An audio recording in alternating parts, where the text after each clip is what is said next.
அனைவருக்கும் வணக்கம். இன்னைக்கு ஜனவரி 17. அனைவருக்கும் காலை வணக்கம். சனிக்கிழமை. பொங்கல் முடிந்து விட்டது. இன்னைக்கு காணும் பொங்கல். பிரபல அமெரிக்க பல்துறை வித்தகர் பெஞ்சமின் பிராங்க்லின் ஜனவரி 17ஆம் தேதி பிறந்தார்.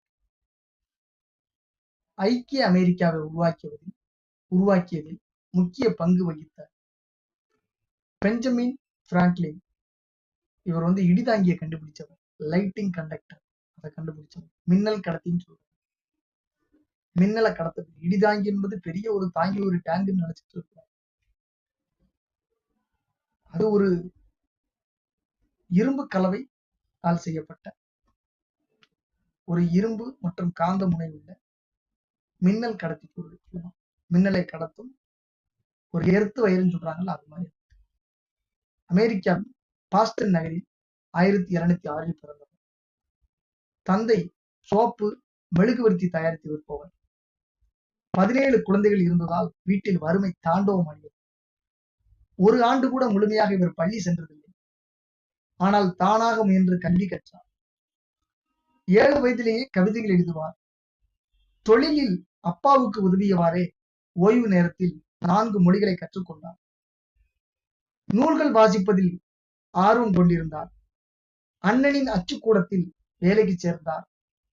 அங்கு அச்சுக்கு வரும் அத்தனை புத்தகங்களையும் படித்து விடுவார். அண்ணனுடன் மனக்கசப்பு ஏற்பட்டதால் ஊரை விட்டு வெளியேறி பிலடெல்பியா சென்றார். அங்கு கஷ்டப்பட்டு ஒரு அச்சகத்தை நிறுவினார். பத்திரிகைகளில் எழுதினார். சீக்கிரமே பிரபலமானார். பென்சில்வேனியா கசட் இதழை 1720 வாங்கி நடத்தினார்.